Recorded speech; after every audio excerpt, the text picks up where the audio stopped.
Thank you for joining us this evening. The time is 6 p.m. We are going to begin with our call to order. May I have a roll call, please? Councilwoman Larson. Here. Councilwoman Wall. Here. Councilman Anderson. Councilwoman Galeen. Here. Councilmember Hawkins. Here. Vice Mayor Woolridge. Here. Mayor Walter. Here. Madam Mayor, we have a quorum. Thank you very much. We are going to begin with a moment of silence, followed by the Pledge of Allegiance. At this time, please stand.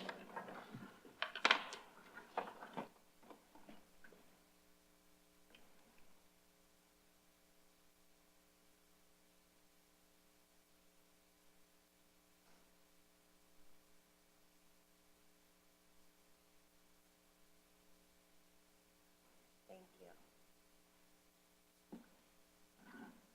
Allegiance to the flag of the United States of America and to the republic for which it stands, one nation under God, indivisible, with liberty and justice for all.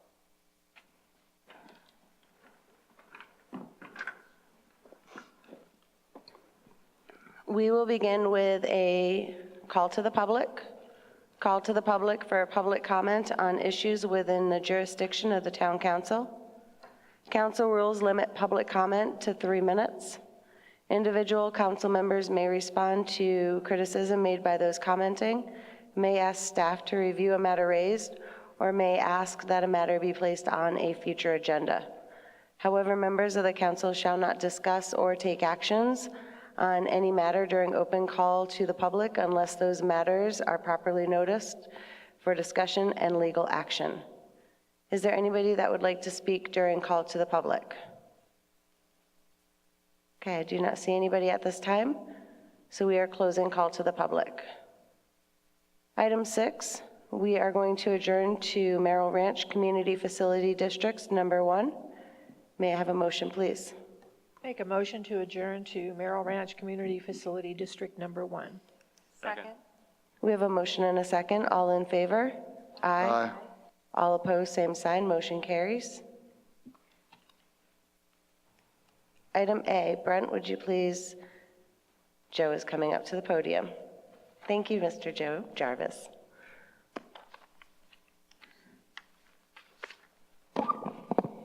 Good evening, Madam Mayor and Vice Mayor and council members.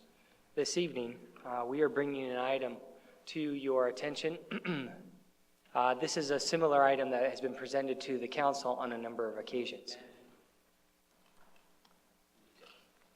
Excuse me. Under 6A, we'd like to present the minutes for your approval first. I'll back up. Okay, so we need a motion to approve the July 17th and August 7th, 2017 Merrill Ranch Community Facilities District 1 special meeting minutes.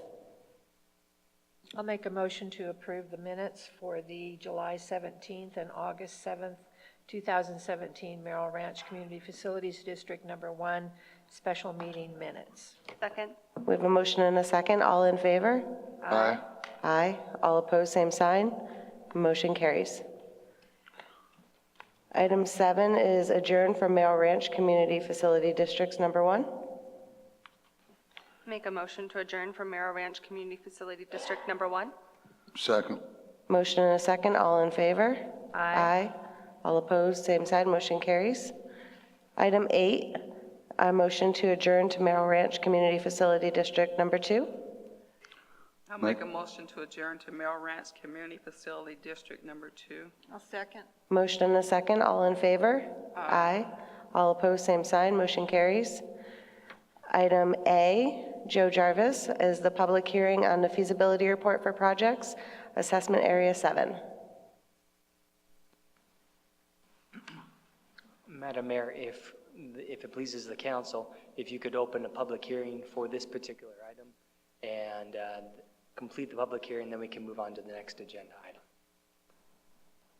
Okay. Complete. The microphone is not acting properly. Here we go. Open the public hearing. Open the public hearing at this time. Is there anybody from the public that would like to speak? and closing the public hearing at this time.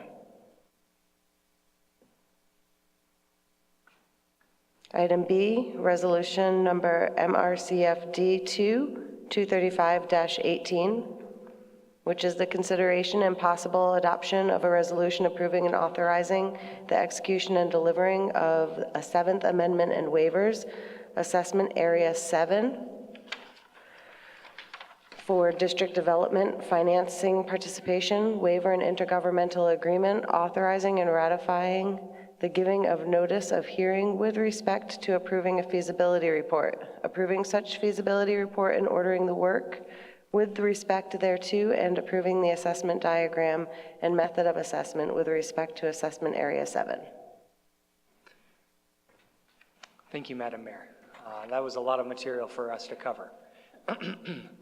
As the community knows, we have 2 community facility districts that are in the Merrill Ranch community, in the Anthem Merrill Ranch community. And these districts were set up as a method in order to pay for the infrastructure that was built in this particular area.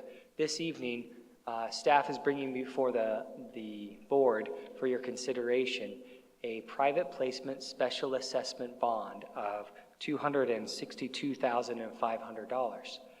It was determined by the council previously, or by the board previously, to set the special assessment rate at $3,500 per parcel. This will be the same for this particular special assessment.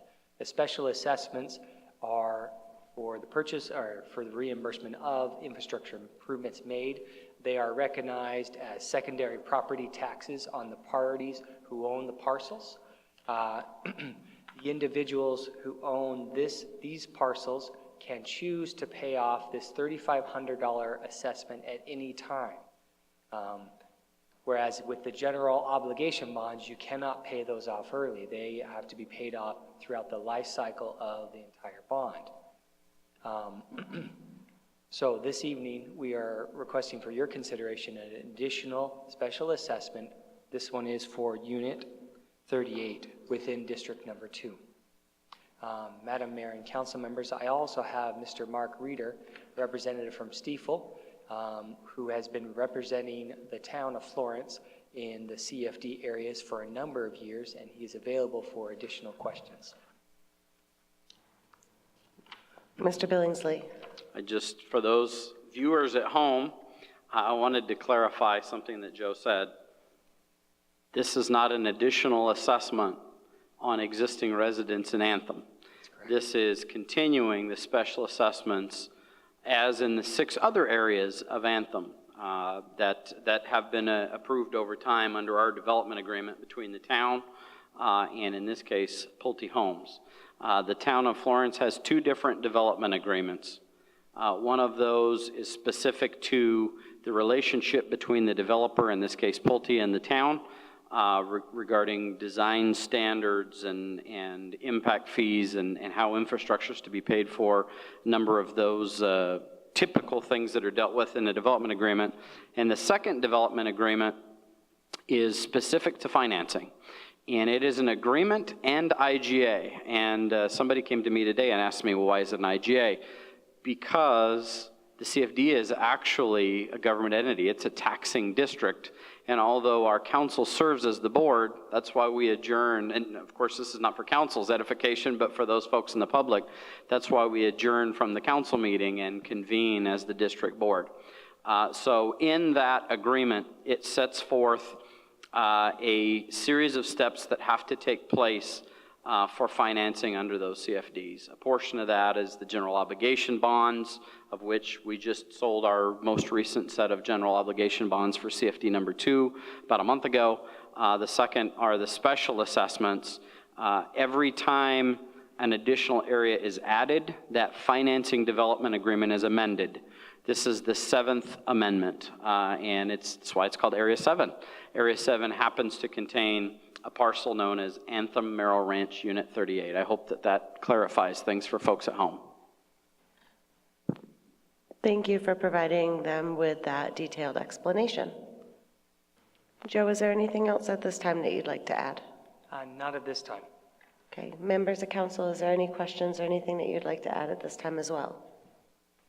Okay. With that, we need a motion for resolution number MRCFD 235-18.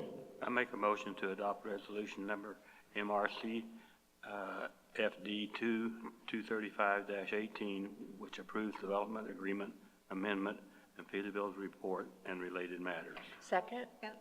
Okay, we have a motion and a second. All in favor? Aye. Aye. All opposed, same sign, and the motion carries. Thank you. Thank you. Item C is resolution number MRCFD 236-18, which is the consideration and possible adoption of a resolution approving the assessment diagram and method of assessment with respect to Assessment Area 7 and providing for the levy of the related assessment and authorizing the issuance of not to exceed $262,500 aggregate principal amount of special assessment lien bonds, which is the Assessment Area 7, and approving the form and authorizing the execution and delivery of an indenture of trust and security agreement and certain other documents with respect to the bonds. Mr. Joe Jarvis. Thank you, Madam Mayor and council members. This resolution pertains to the exact same transaction that we were just discussing. Are there any additional items of clarification that you'd like me to provide at this time? Members of council? There are none at this time. With that, we need a motion.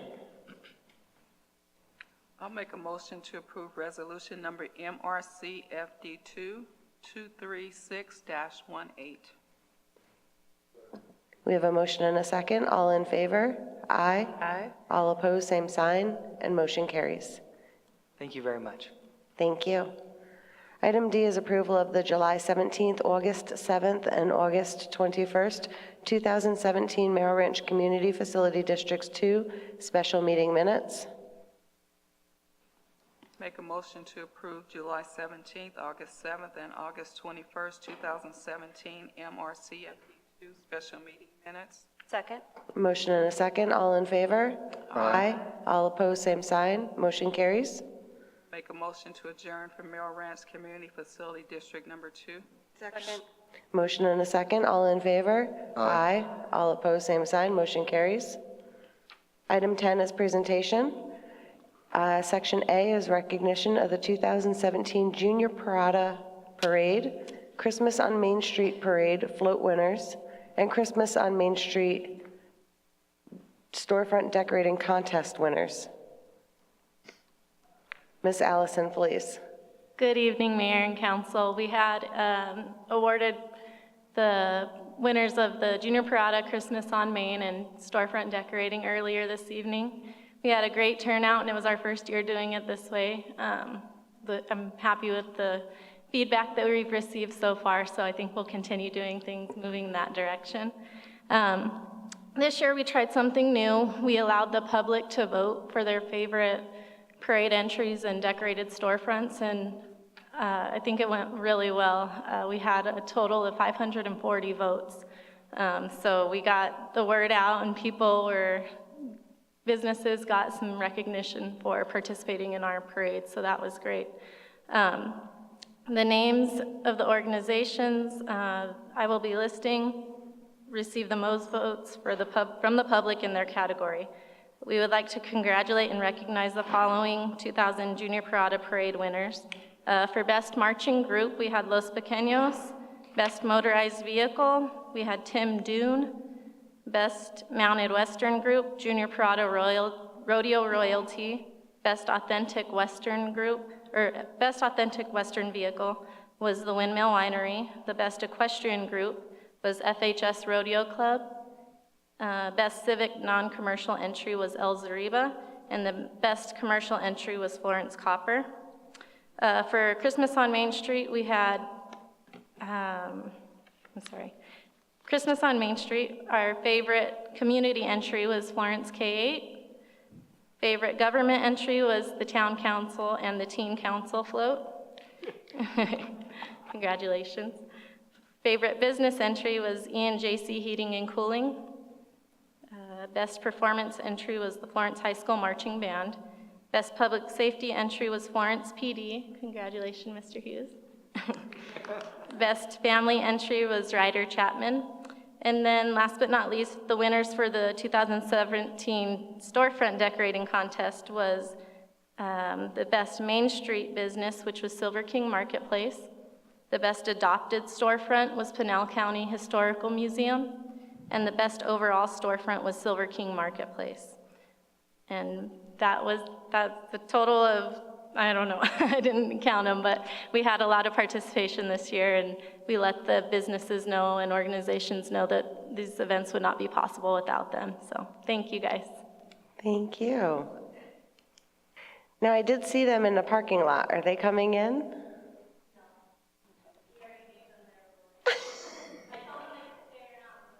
Okay. I chatted with a few. I just didn't know if they were coming in or not, so. All right, thank you. Item B is Henry and Horn presentation of the 2016-17 fiscal year audit and council approval of said audit. Mr. Joe Jarvis. Madam Mayor and council members, I am really excited about this item because the audit is exciting. Don't you think, Councilwoman Galeen? The audit, maybe not. Okay. The reason I'm excited about this is this was a lot of work. It always is a lot of work.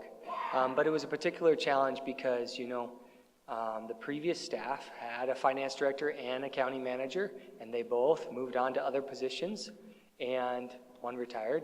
And Joan and I took over, and this was our first test to see how we could do. And we were very grateful for the work that Henry and Horn did to help us in this process because they were very familiar with the way things have been done. Joan and I were not.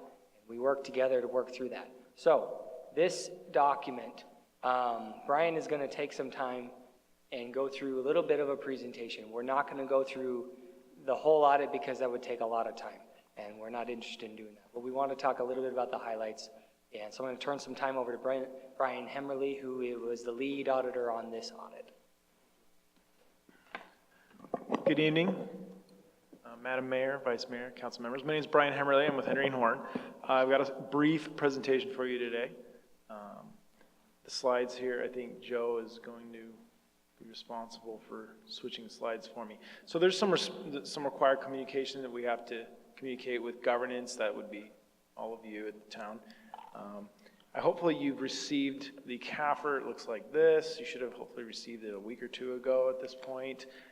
There will be time to ask questions if you had any questions on the CAFR this year.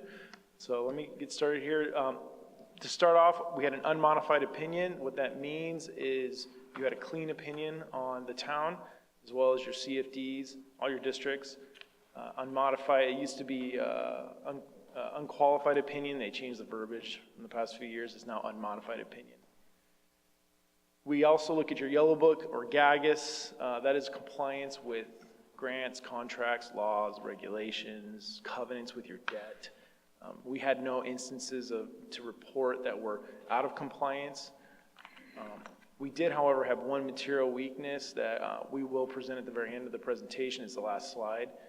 Material weakness is a instance of some financial entries we had to make sure the statements were presented in a materially correct. So let's go ahead and next slide. So our responsibilities under our auditing requirements were stated in our engagement letter to management on April 28, 2017. We give reasonable assurance that your statements are materially correct. We look at your internal controls at the town on all levels, receiving disbursements, payroll, you name it, capital assets, those type of things. We had no significant issues encountered during the audit with management. There were no uncorrected misstatements throughout the audit. Significant estimates and disclosures can be found in note 1 of the CAFR. It talks a lot about the town. It's very similar every year. And then lastly, we are not aware of any consultation with other independent accountants that the town has taken other than our firm. Your expenditure limitation report, your town is probably most familiar with this compared to other towns I've worked with. That was issued timely this year. It was issued at the same time we issued your CAFR. There were no issues there. I want to say you had quite a nice little margin between what was actually spent and what the limitation was on this year's requirement. You had no single audit this year. What a single audit is, it's when you receive so much federal funding from the federal government. The federal government requires that we do a separate audit on just that funding. And the thresholds have changed in the last year. It is now $750,000 or more. So if the town spends that much or more in federal funding, then we have to specifically look at those types of things. Now, we did not look at federal funding. We have to look at that as part of our audit. We just didn't dig into any specific programs this year, like CDBG or items of that nature. Some quick financial highlights. The green bar is 2017. The blue bar is 2016. It goes from left to right, assets, liabilities. Net position is a governmental word for equity, essentially.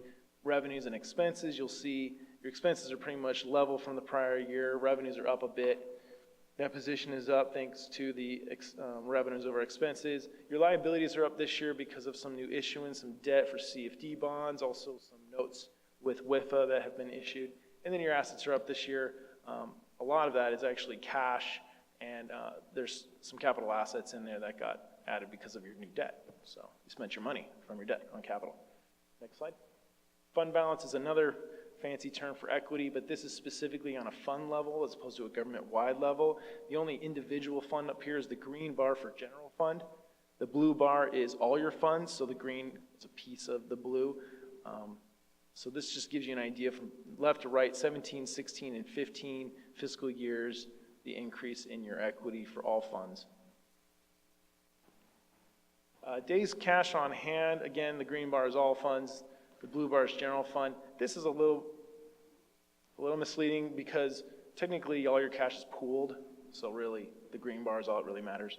So 306 days of cash on hand.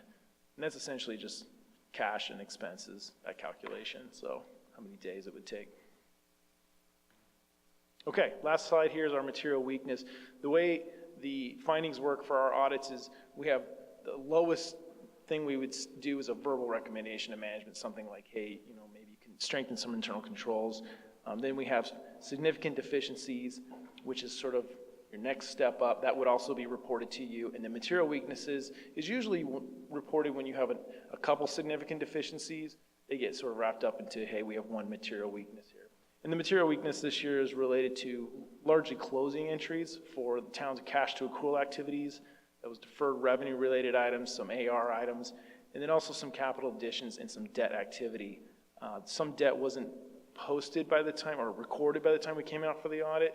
I think that was largely attributable to the turnover in finance. I think some of that debt had actually taken effect in the old finance department leadership and maybe hadn't quite gotten posted correctly by end of year. And the new finance hadn't had a chance to really tackle or tie down exactly what the entries were for that. But the CAFR has that information in it. We made sure it's all correctly reported. So a lot of this is just closing entries. A closing entry is year-end stuff where you're just making sure you get your accruals correctly for your assets and your liabilities, and then getting your capital assets correct as well. So that is my presentation. Is there any questions you have on that or the CAFR or the expenditure limitation report? Any questions on the report? It was a really comprehensive report that you put together. Definitely tell there was a lot of time and due diligence put forth.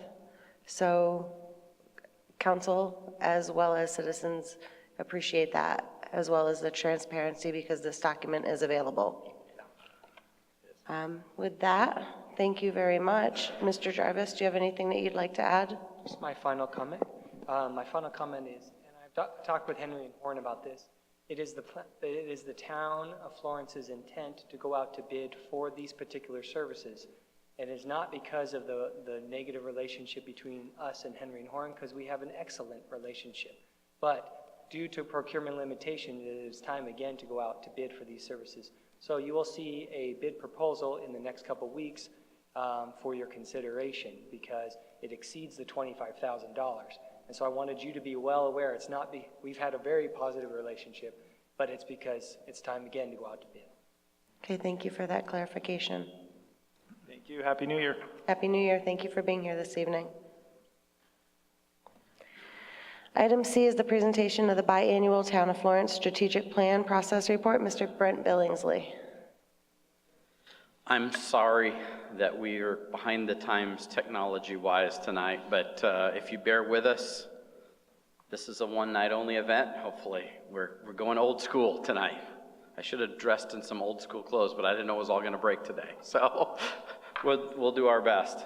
At least there's a backup plan, and there's Yes. still a way to get the visual out to the public as well. About 2 o'clock today, we were on backup plan mode. I asked Joe to turn my slides for me, Trish, but it looks like he's out in the deal, so can you be a stand-in? Mayor, council members, the day has arrived when we went through an 18-month process to create the council's strategic plan. We promised that once every 6 months, staff was going to come to you and provide updates in terms of accomplishments of that plan and how we've followed up on those decisions made by council and hopefully in the process doing right by yourselves, doing right by our local stakeholders, the advisory committee as well as the citizens of Florence. As you know, we adopted in May of this year, or in May of last year, because it's the second today, right? 2017 to 22 council strategic plan. A significant amount of public outreach occurred over an 18-month period to develop that plan, and we're very proud of it. Hopefully the citizenry is proud of it as well, and we've made a lot of headway.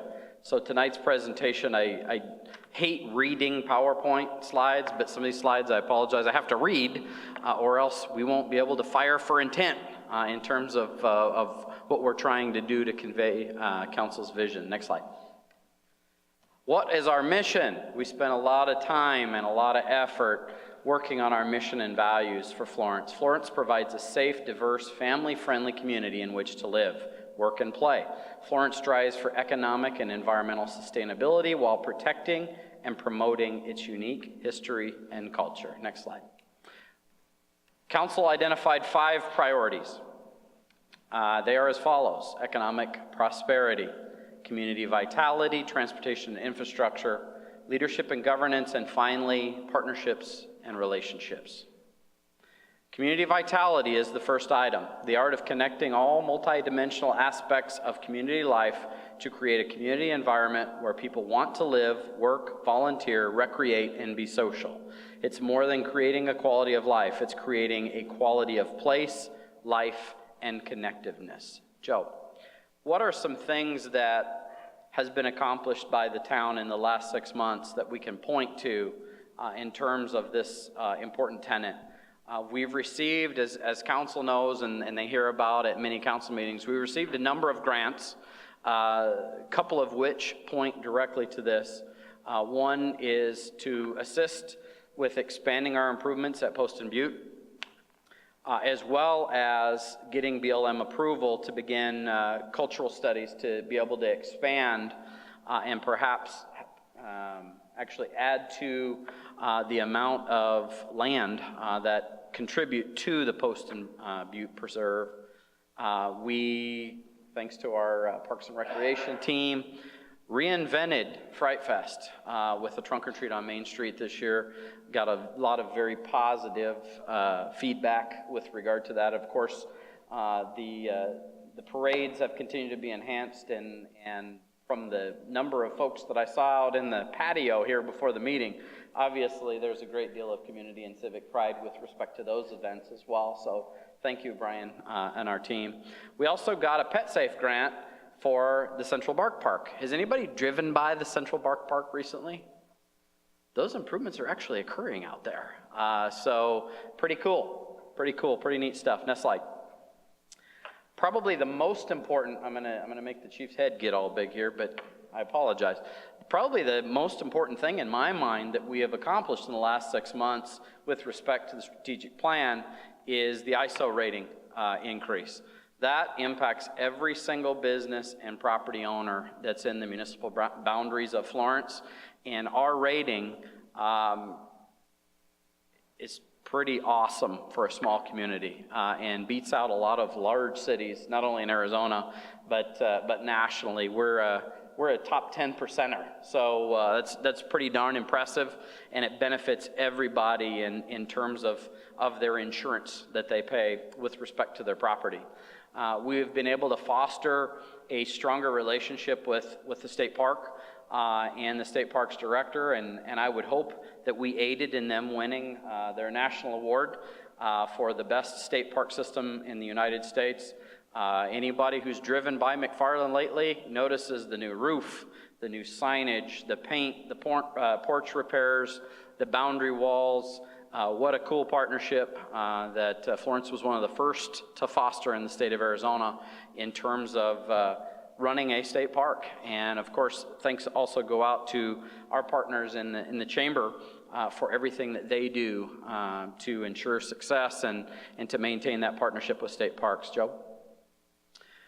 What are some things that you're going to see in the forthcoming months? Well, we've got scheduled for January 8th, the joint work session between the Planning and Zoning Commission, the HDAC, as well as Council, to talk about some exciting new forthcoming things to Council, including the Code Enforcement Manual, the update in codes from 2006 to 2012 in terms of the international codes, and we're also working on something we call a permit manual, which is basically a manual that can be followed to go through the permit process, to make the permit process easier, which we'll have in person as well as online for folks to use. It's something that we've been working on for quite some time. We also look forward to kicking off our Parks, Recreation, and Open Space Master Plan, which Council knows, but those of you at home may not know, is going to be folded in the following year into our general plan update. And we're also working on and going to continue working on permanent access to Post and Butte. We've got a temporary fix that should have been in the accomplishments section, which has been a very positive thing, but we're always looking to a permanent fix to that issue. Economic prosperity, diversifying the local economy through innovation and entrepreneurial development that embraces and supports current economic sectors, increases small business opportunities, and provides community amenities that increase quality of life and contribute to community vitality. When we went through this process and through my review process, my personal review process in this last year, Council made it very clear to me that they wanted me to spend more of my time working on specifically this item. And so I hope that you would agree that we've made some headway in 6 months. Go ahead, Joe. Development agreements with multiple parties, Pinal County, Innovation Pavilion, Artisan Acres, Florence Unified School District, Simon Cree Associates, with respect to economic development projects. Of course, the Sun Life Medical Center is now open, and I got to utilize it last week, and it's awesome. I called in my prescription, and in 10 minutes, I went and picked it up. It was fantastic. So one box checked off. When I first got here, one of the things that Council asked me about is, how do we get a pharmacy downtown? Thank you, Sun Life, for putting the pharmacy downtown, and I'm glad that we're able to be part of that. Not only do we have development agreements with those folks, the town of Florence, by doing the development agreement, committed our time and resources to the success of those projects, and let's hope that there's more to come. The facade program, something that had been discussed for the last couple of years in Florence, is now implemented, and we couldn't have done it without a partnership with the Industrial Development Authority. And hopefully you see the tie-in here to the different sections. So enhancing relationships.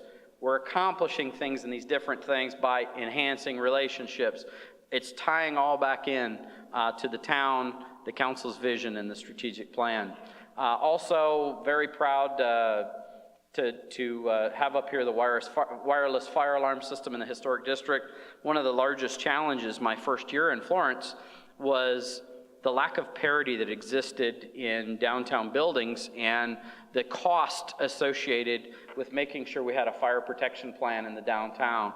Our staff, the town council, has supported us every step along the way. We continue to try and work on creative ways to come up with lower cost solutions for public safety reasons. And so thank you for all that have contributed in that project. Next slide.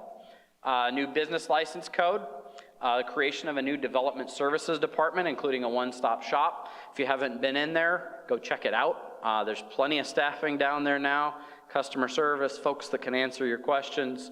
We're seeing our turnaround times get shorter just by this format, and I think that's been very successful. We also received a Safe Routes to School grant, which is about to kick off. That will be, once again, another partnership opportunity. That'll be an opportunity to work with the schools, to work with police, to work with fire, obviously Public Works, and work through that grant process. Next slide. Next step.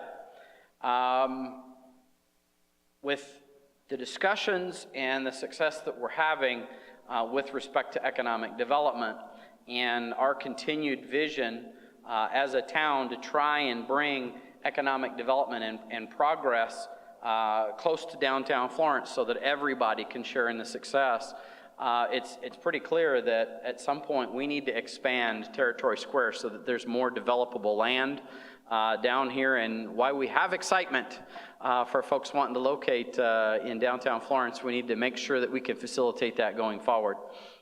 Phase 1 of the Innovation Pavilion, which is the innovation assessment, is underway, and we should have some results from them in about 8 months, right? Our enhanced partnership with the Florence Unified School District and the county reached out to the school district on a number of accounts, and they have come to bat and hit it out of the park every single time when we've asked them.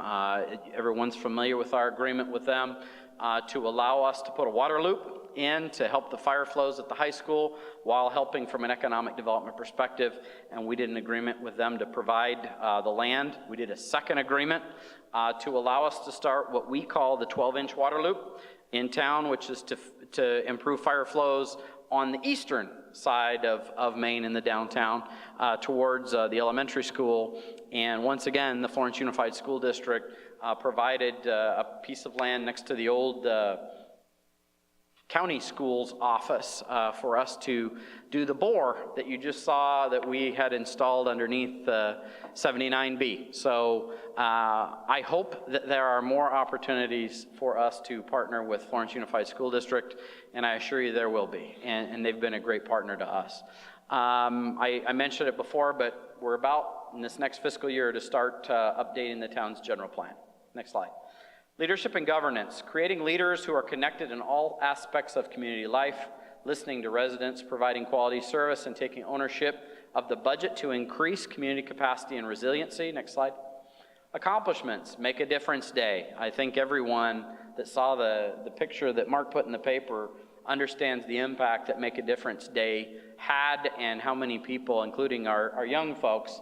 Another one of the goals that council set out for us was including all people in Florence, all age groups, and I think that we've made a lot of headway there. Make a Difference Day was certainly highlighted that.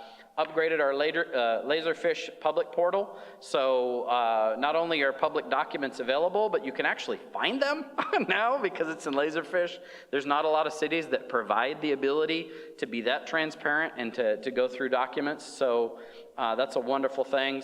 One of the challenges that one of the council members had for us from the time I started here was more fillable forms online, and so we've been able to implement some of that as well. We've also, we were asked and expected to try and make Florence prominent. And so we've hosted, and are proud to host with our wonderful new facility, a whole number of regional and state meetings at our facility across the street.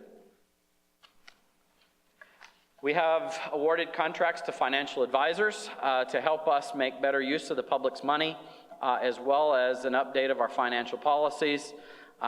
We've improved the budget committee process, including additional public meetings, and also have started providing unparalleled notice for public projects now, including door-to-door hangers, in some cases public community meetings prior to our projects to make sure that we are getting engagement from the citizens and that they're aware of projects before they happen. Next slide. Next steps. Branding strategy. This is something that was a challenge given to us from council, and so that's on the horizon in terms of us looking at branding for Florence. A leadership training program, which we've been working on very hard, framing that, and we hope to roll something out in the near future. Youth Leadership Board, once again, something we hope to roll out in the near future. And I'm proud to say that in February, we're going to host our second annual Youth Leadership Summit, and it was super successful last year. A lot of happy people I was able to go over and attend, but we hope it's even bigger and better this year.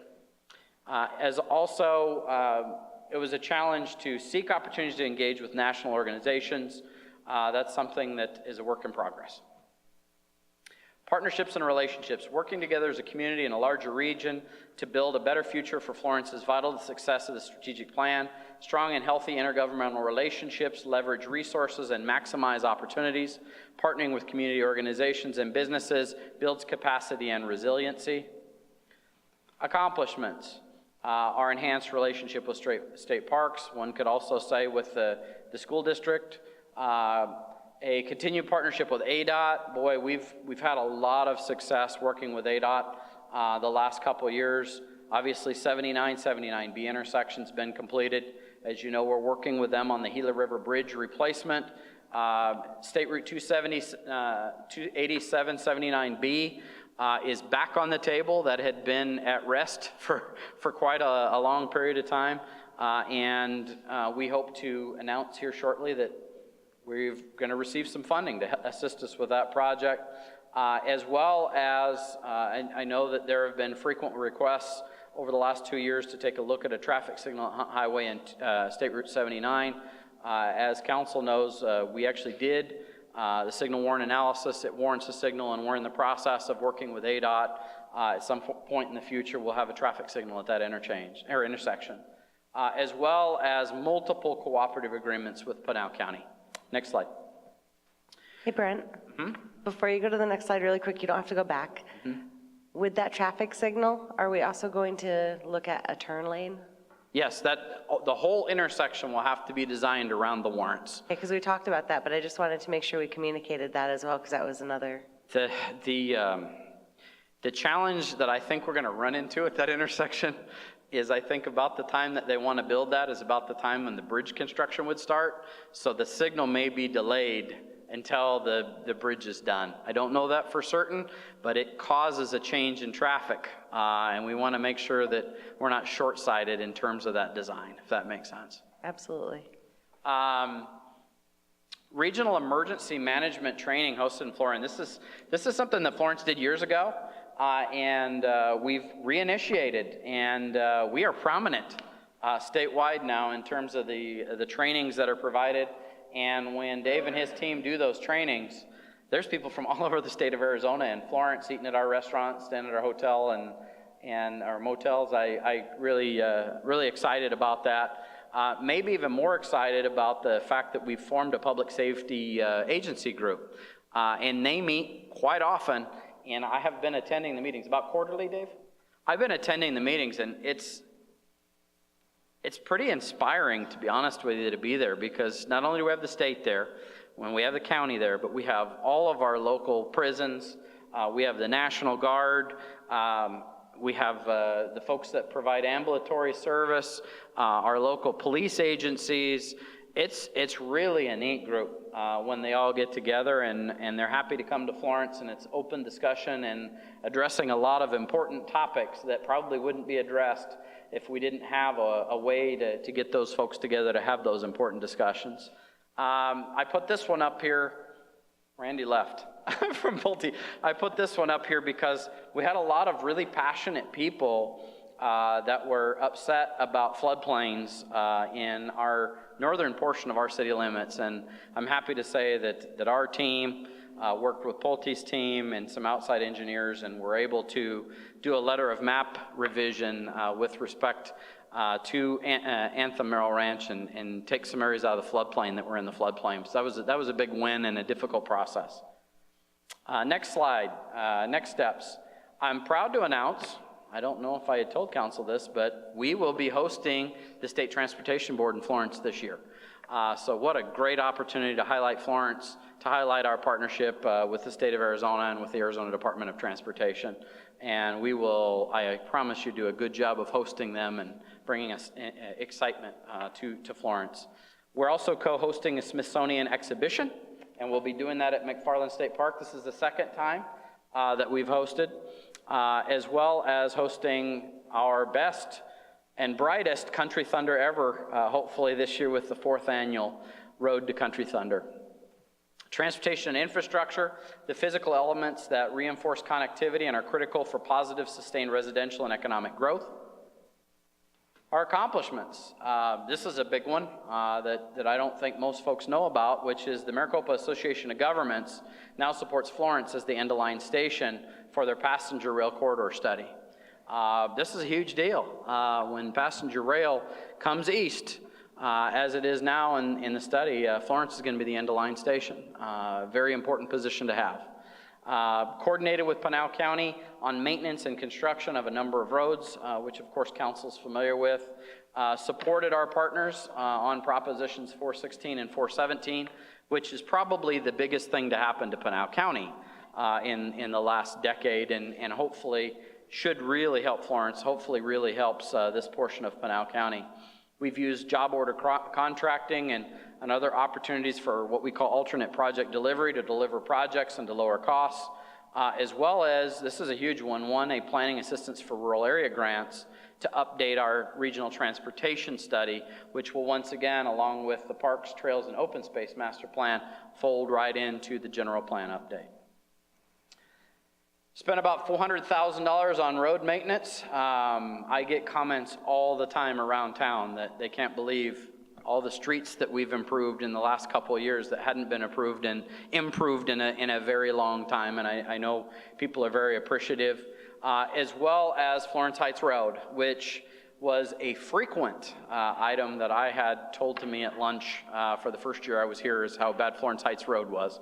So hopefully we'll get First Street done, which is the other one of those projects that I frequently get folks talking to me about. But Florence Heights Road did get completed. Attaway and Hunt traffic signal, I know that was a gigantic concern for the council and a big win. Diversion Dam Road traffic signal now completed. That was another partnership with ADOT. Fixing the railroad crossing on Felix Road, another one that I got frequent complaints about because of how rough that was. Thanks have to go out, once again, here we go to partnerships. Thanks have to go out to the railroad, as well as the Arizona Corporation Commission and their Rail Safety Office for helping us with that project. The Hunt and Franklin Curve project, that's another one that I know council members have received many thank yous for, because patch trucks were going out there daily to try to hold that together. Tonopah agreement for our future of water in Florence, as well as our CAP storage agreement. I think that we'll look back on that a few years from now and say that that was an absolutely wonderful thing to do. Instead of spending money every year and losing, well, let's not call it losing. Instead of being in the red every year for our expenditures as related to our CAP water, we're now going to be in the black in the future moving forward and putting money in the bank regarding that agreement. Well number 5 has been a constant discussion my 2 years here. Both of those boosters have been upgraded and are brand new installed, as well as rehabilitating those 2 water tanks at well number 5. If no one knows where well number 5 is, that's where the old silver tank that's no longer functioning is located in the downtown. Those 2 tanks are like brand new boosters. We still have some upgrades to do in there, but very important to have a quality water system.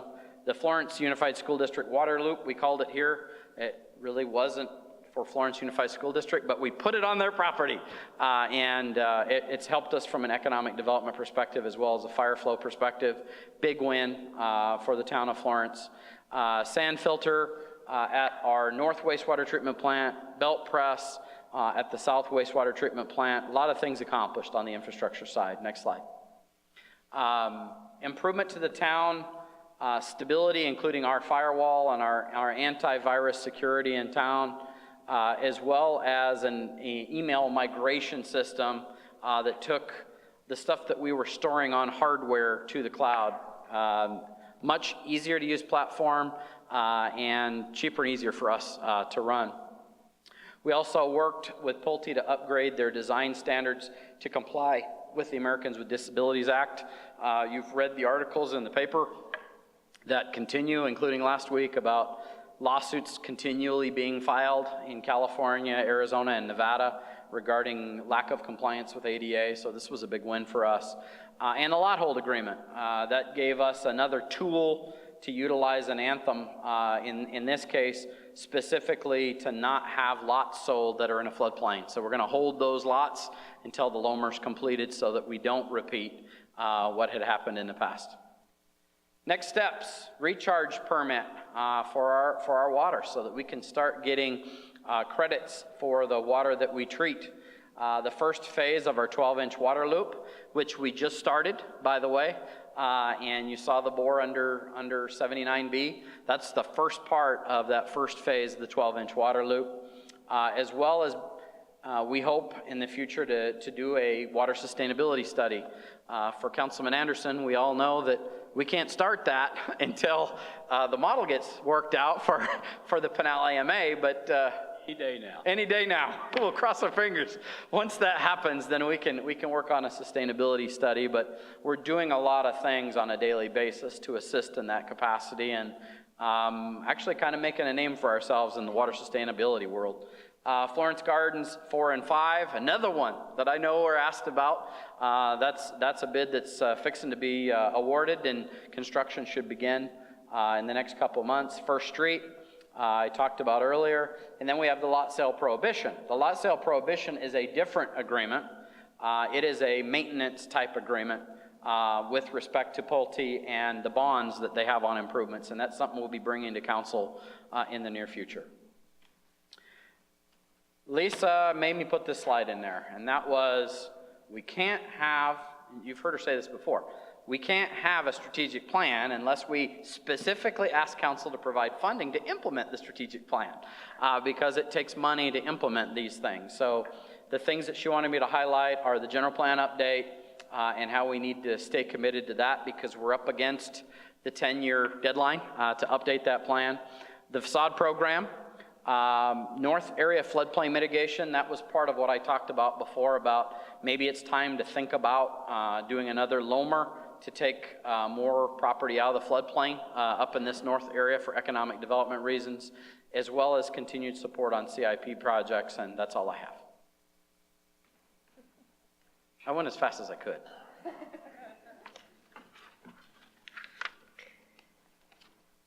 Brent, thank you for your presentation on the strategic plan. It really is inspiring to see how much we've come together as a council, as a community, as the town, to come up with the plan and work towards it and measure our progress appropriately. As we said, every 6 months, and here we are 6 months from now. I did have a suggestion that I just wanted to put out because I saw in a newspaper how we're also advertising for the assistant to the town manager, and with our partnerships, not necessarily with FUSD, maybe looking at some of the local universities that we talked to at the Arizona League of Cities and Towns, and possibly offering an internship for somebody who's going into that sector and that's their interest. Thank you. Members of council, do you have anything that you'd like to add? Okay, all in all, you hit the nail on the head. One thing that truly is important to focus on is we are hosting ADOT. That is huge because when the most recent council just took seats, we emphasized we wanted to have that partnership working with ADOT. We wanted to make sure that they heard our input specific to Florence in regards to transportation and improvements. So that's critical to our area and our growth. Thank you.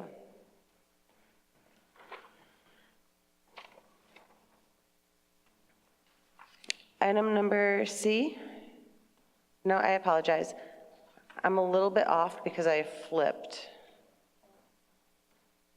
Okay, so we're going to go on to item number 11, consent agenda. All items on the consent agenda will be handled by a single vote as part of the consent agenda unless a council member or a member of the public objects at the time the agenda item is called. Item A is authorization for the town manager to negotiate and sign a contract with Cost Control Associates to conduct an analysis of the town's invoices for power consumption for errors, mischarges, and incorrect rates. Item B is authorization to dispose of town assets and a vehicle that was acquired for town use through confiscation that are no longer needed and/or have outlived their useful life. Item C is to reappoint Wilbur Freeman to service as citizen representative on the Town of Florence Public Safety Personnel Retirement System, Police and Fire Local Boards for a term of 4 years. Item D is approval of accepting the Register of Demands ending November 30th, 2017 in the amount of $2,628,407.61. Does any member of the public or council have any questions, or would anybody like to have an item removed at this time? I'd like to remove item A. Okay. I need a motion approving the consent agenda, removing item A. I'll make a motion to approve the consent agenda as read with the removal of item A. Second. We have a motion and a second. All in favor? Aye. Aye. All opposed, same sign. Councilmember Wall? First of all, I'm all in favor of saving money and getting refunds. I think, I've been involved with some telecommunication projects like this, and I know that there can be considerable savings found, but I do have some questions about this particular contract. One is whether or not we've looked at any other providers of this type of service. It looks to me as though potentially we could be spending over a 2-year period more than what our procurement levels allow. And I'm concerned about how those levels will be determined. Who makes the decision about the client-approved cost reductions and how much they are? I just have some general questions about who the multiple providers are that would be included in that contract, and what is our annual cost for power consumption in the town, and how was the potential $108,000 potential refund determined, and what happens if our rates change? How does that get built into the contract? And last but not least, will the APS LED streetlight retrofit potential savings be exempted from the contract? That's all I have. I guess that's enough. Just all 15 questions? Sorry about that. I'm going to start with the one I think I had at the beginning. Let me kind of give a little bit of a background. A couple months ago, I was contacted by a company called Spyglass. This is not the company we're talking about tonight. Spyglass and I worked together when I worked for the town of Globe. And Spyglass and I worked together to review our Verizon bills, our Cox bills, and our other phone providers. And we reviewed the bills. We found a couple of lines that needed to be disconnected. We found a couple of lines that could be combined. We found an offer through Verizon that if we combined some phone lines or combined the system, we would save money. Now, Verizon didn't just come forward with this information because they have millions of accounts and they're interested in their bottom line. But Spyglass came and gave this presentation, and the town was able to save a little bit of money, a couple $1,000s. So I like that idea. When I went to the GFOAZ conference, this company, Cost Control, Government Finance Officers of Arizona conference, Cost Control Associates approached me and said, this is who we are and this is what we do. And I said, well, that's great. I already had a company who did that for me. I don't need your services. And they said, well, no, wait, we provide more. We are focused on electricity, natural gas, propane, and other petroleum fuels. And I said, okay, well, we're using APS. We're using Skatui, that's not the name, the BIA. Skip. San Carlos Irrigation Project, which provides electricity to some of our facilities north of the river, as well as ED2. We're also using Southwest Gas. Now, those are giant corporations that are similar to government, that are interested in the bottom line, but those bills have not been reviewed. Cost Control Associates would come in and review those bills for us. I had a few questions for cost control associates. I said, one, what methods can I use in order to procure your services? Because I'm sure you have competitors who do the same business. And they said, well, we can utilize the Tucson Cooperative Agreement. And in the Tucson Cooperative Agreement, your bill would be 23% of the savings that we bring to you.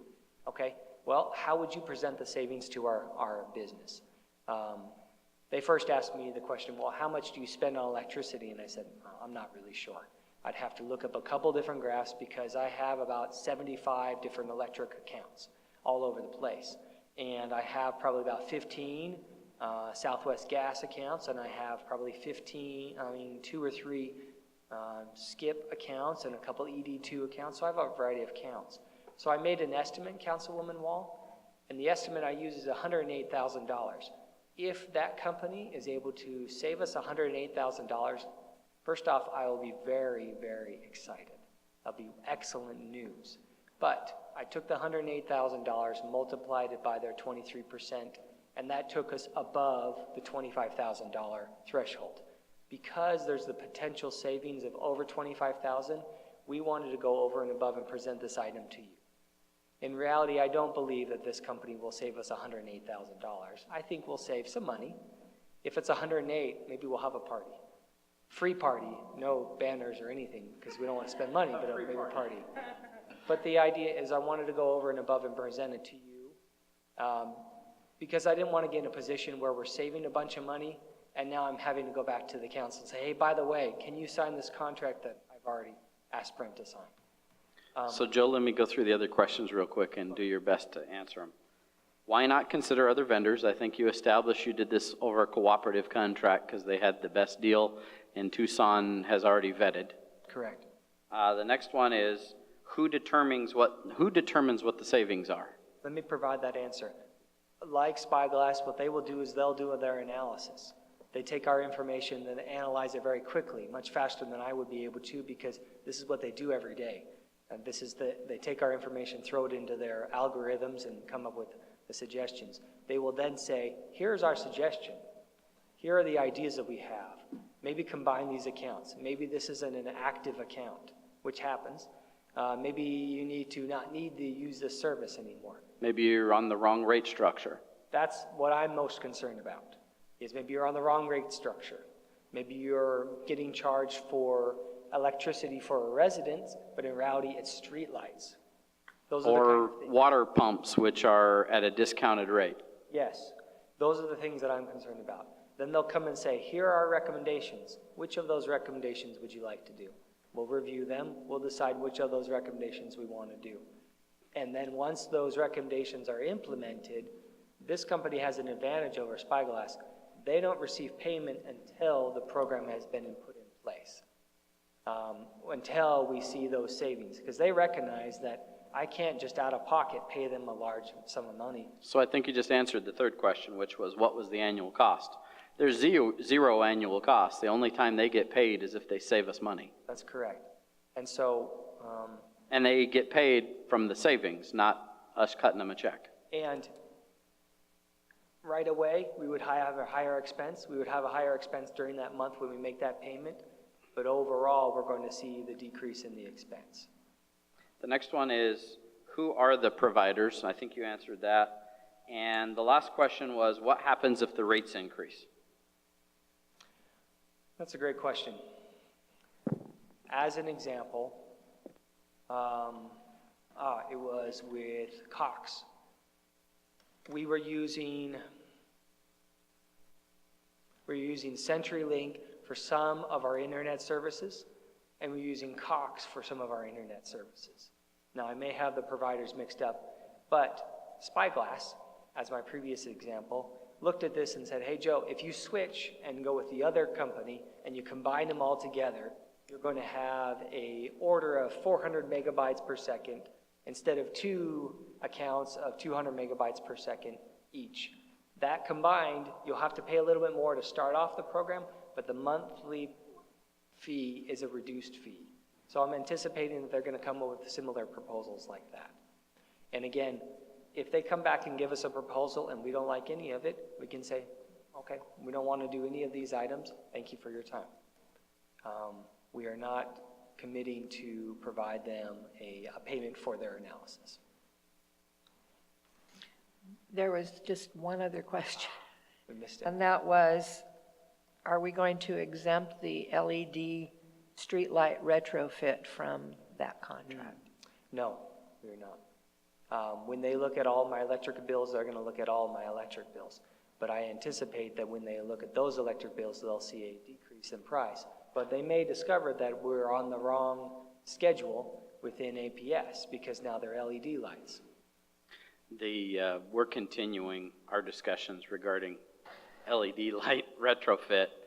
It's a very, very large dollar amount to actually do that. So we're trying to work through, as a matter of fact, I have a Smart Cities meeting, if I recall, later this week to try and get some ideas from other communities on how to do it, because we can't afford to do what Casa Grande did.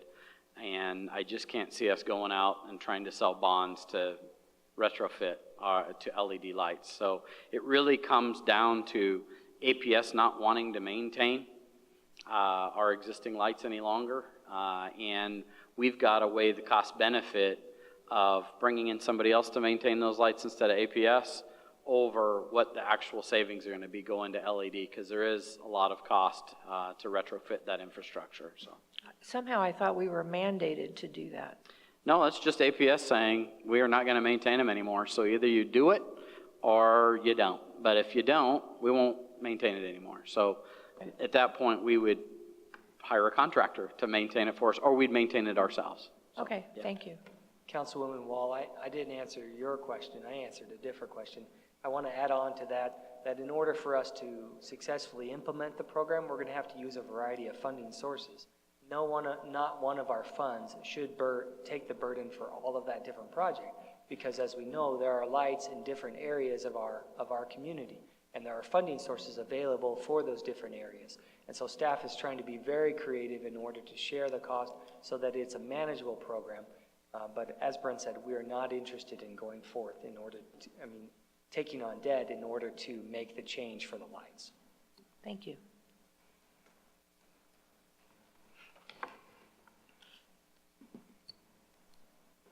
I need a motion for item A if there are no more questions at this time. I'll make a motion to authorize the town manager to negotiate and sign a contract with Cost Control Associates to conduct an analysis of the town's invoices for power consumption for errors, mischarges, and incorrect rates. Second. Motion and a second. All in favor? Aye. Aye. All opposed, same sign. Motion carries. Thank you. Thank you. Item 12, new business, resolution number 1652-18, which is the discussion, approval, and disapproval of a resolution of the town of Florence, Pinal County, Arizona, ratifying, reaffirming, and approving the findings and approvals contained in resolution number 1603-16, which is known as the incentive resolution, extending the time period for the applicant's compliance with the terms of the incentive resolution, and declaring an emergency. Mr. Brent Billingsley. Madam Mayor, members of council, and folks watching us at home, I want to make this as simple as possible. Council made a decision in 2016 to approve an infill district request, giving certain incentives to Circle K, and at the same time receiving commitments from Circle K in terms of how the transition was going to take place. That has since expired. And so item A under new business is to essentially extend the deadline of that incentive resolution, and that relates directly to new business B, which is the actual agreement itself between the town and Circle K to facilitate construction of their commercial project. So the two are interconnected, although you can't take them as one vote. And Madam Mayor, item A is a resolution, so we would ask for a roll call vote on that particular item. Are there any questions regarding this agreement? It's been in the works for a long time. We just are getting it across the finish line. All right, thank you. I need a motion. Make a motion to adopt resolution number 1652-18. I'll second. We have a motion and a second. Mr. Billingsley, may I have a roll call vote on that, please? Yes, ma'am. Councilwoman Larson? Aye. Councilwoman Wall? Aye. Councilman Anderson? Aye. Councilwoman Galeen? Aye. Councilman Hawkins? Aye. Vice Mayor Woolridge? Aye. Mayor Walter? Aye. Motion passes unanimously. Thank you. Items.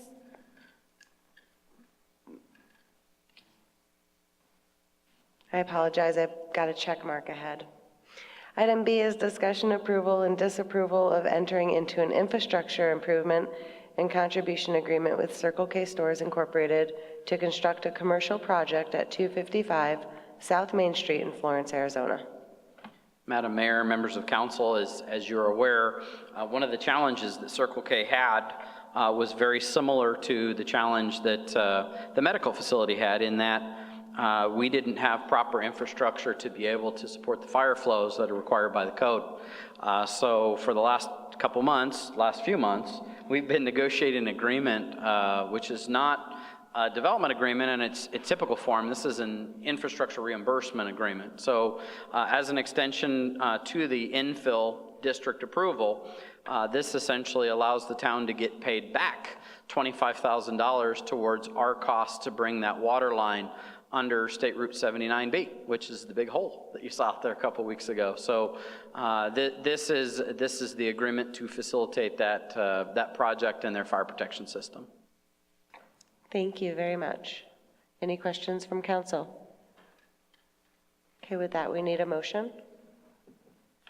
I make a motion to approve of an infrastructure improvement and contribution agreement with Circle K Stores Incorporated to construct a commercial project at 255 South Main Street in Florence, Arizona. I'll second. We have a motion and a second. All in favor? Aye. Aye. All opposed, same sign. And motion carries. Item C is our discussion, approval, and disapproval of rescheduling the January 16th, 2018 regular council meeting to Monday, January 22nd, 2018, to allow council members and the public to attend and comment on the Pinal Air, I apologize. And the public to attend and comment on the Pinal County Air Quality Control District Permit Revision Public Hearing, Tuesday, January 16th, 2018 at 6 p.m. at the Pinal County Emergency Hearing Operations Center at 31 North Pinal Street, Building F, Florence, Arizona, regarding a pending application by Florence Copper Incorporated for changes in emissions to the ambient air from the copper mining emissions changes, emissions of nitrogen oxide, carbon monoxide, particulate matter, volatile organic compounds, and hazardous air pollutants. Mr. Billingsley. Madam Mayor, you said it all. There's been a public hearing scheduled by Pinal County on the date where we were planning to have our next scheduled city council meeting, which is on the 16th of January. Those folks at home might be thinking, why is that a problem? It's on a Tuesday. Well, we have a government holiday on the 15th and Martin Luther King Jr. Day. And so our meeting was rescheduled as per the council approved scheduling dates to the 16th. So the request here, it seems like from our straw poll, the 22nd seems to be the best date to reschedule that meeting. So we would ask for your recommendation of approval to reschedule that. And I also wanted to add too, especially for public and audience's knowledge, this is when typically Pinal County holds their meetings. They did not hold it purposefully on a date that we would normally have our meetings on Monday the 15th because they fall on a holiday as well. Okay, with that, we need a motion. Can I just make one comment? Yes. I want to point out for any individuals watching from home that this hearing is not going to be at the same location as the previous two hearings, which were held at the new Pinal County courthouse building. This hearing will be held behind the old county courthouse in Building F. So anyone who may be planning to attend that hearing should note the difference in location. Building F is where engineering, public works, planning, building safety is located. Thank you. How many people can that facilitate, that location? I believe they're holding it in the EOC. I think that the fire marshal's number in there is like 60 people. He says he thinks it's closer to 100. Okay. Do they have a plan for overflow? Because it is a public hearing. I do not know that. Okay, can you find that out, please? Thank you. All right, with that, we need a motion. Make a motion to reschedule January 16th, 2018 regular council meeting to Monday, January 22nd, 2018, to allow the council members and the public to attend and comment on the Pinal County Air Quality Control District permit revision public hearing. I'll second. Motion in multiple seconds. All in favor? Aye. Thank you. Item 13 is manager's report. Madam Mayor, members of council, I've got just a few items today. I apologize for my difficulty in reading them, but I'm gonna do my best. A couple of them are letters that were received to thank people that ordinarily aren't thanked. And so I thought it'd be great to read them into the record. The first one says, "I am writing this to thank you for the placement of no dumping signs at the end of McFarland Road. On behalf of the Recycle ATV Club, we recognize your promptness and professional dedication to the city of Florence and its citizens. It is people like you that make it easy to work in city government. Easy to work with city government," and that was to Mr. Curtis Williams. So next time you see Curtis, please let him know. The second one is going to be harder for me to read, so bear with me. It says, "Florence Teen Council, thank you so much for hosting the second annual hoedown for our community. It was a great, let's just say, event. The live talent was excellent, and we really appreciated their voices and their musical abilities. The DJ was both entertaining and could read the crowd, knowing what musical genre made them get up and dance. He also seemed to get along very well with the teens. The food and drink was totally unexpected, but very appreciated. What a great touch. Your Parks and Rec people did a fabulous job in arranging this event. My husband and I look forward to the next one. Merry Christmas, and thank you for all you do." So 2 letters for the record. So thank you to Public Works. Thank you to Parks and Rec. Oddly enough, the mayor challenged me earlier, and I didn't want to let the cat out of the bag. But I'm going to now, which is, we have a couple of interns that are going to be starting in the town of Florence to bring depth and capacity, and we hope to be a hotbed of training young professionals because I think all of us that sit around this table wouldn't be where we're at now without similar assistance in these types of programs. The first one is set to start on January the 16th. His name is Brian Smith, and he is from Illinois State University. He'll be doing a 12-week unpaid internship for us. He is pursuing his bachelor's degree in Parks and Recreation Administration. The second one, I've been working on for 2 years, and I'm excited. Let's just say I'm excited, which is we're going to be hosting an international intern. His name is Nikolai Zwecker. He is 21 years old. He's 22 now, actually, and he is studying public management. He wants to be a city manager. He's from Kael, Germany, and that's his university, is Kael. He very much desires to come to the United States and get some training outside of Germany, and so we're going to be hosting Nikolai as a management intern for 3 months. He's going to start February the 15th. So exciting stuff coming to Florence, and with an international flair. How about that? The last 2 items I have is, please remember that there is a historical lecture tomorrow, January the 3rd, at 6 p.m. at the Library and Community Center, and the topic is Arizona's wild myths and legends, and I'm told it's going to be really good.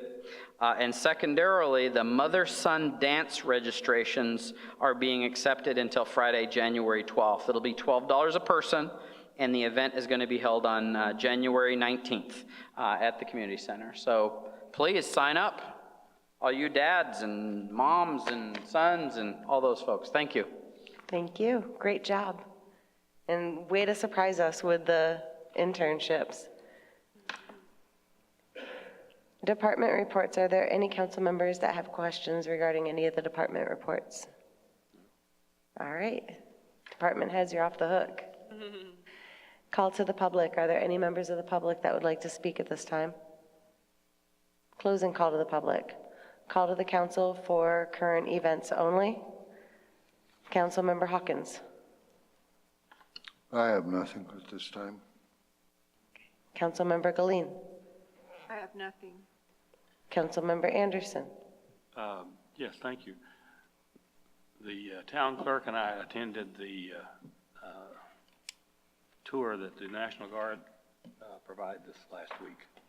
And, you know, a lot of people don't know, but the National Guard occupies 27,000 acres.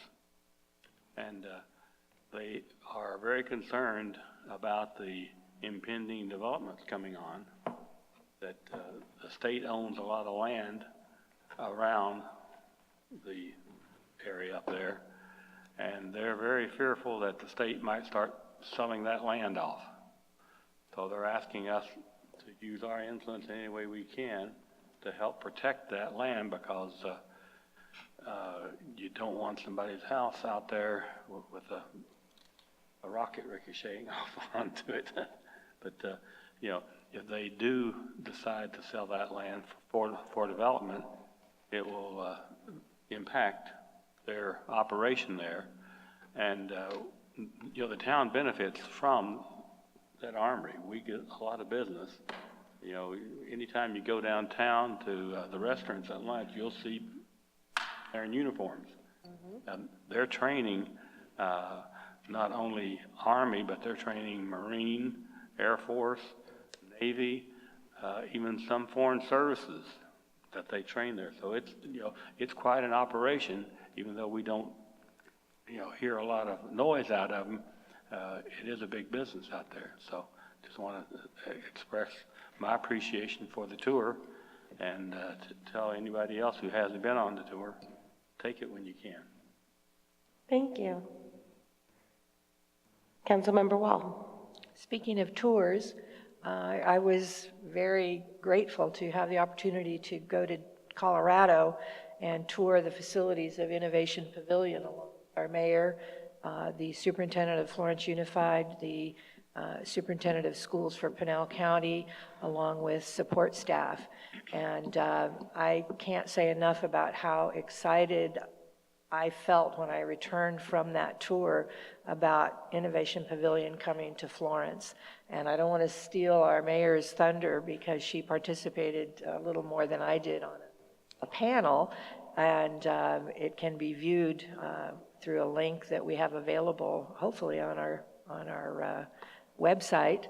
And you can learn a little bit more about Innovation Pavilion, especially the STEM school component of that project. So I just want to say we have some great things coming with that project, and I think everyone will be impressed with where it's going. Thank you. Thank you. Councilmember Larson. I hope everybody had a great holiday season and everyone was safe and healthy.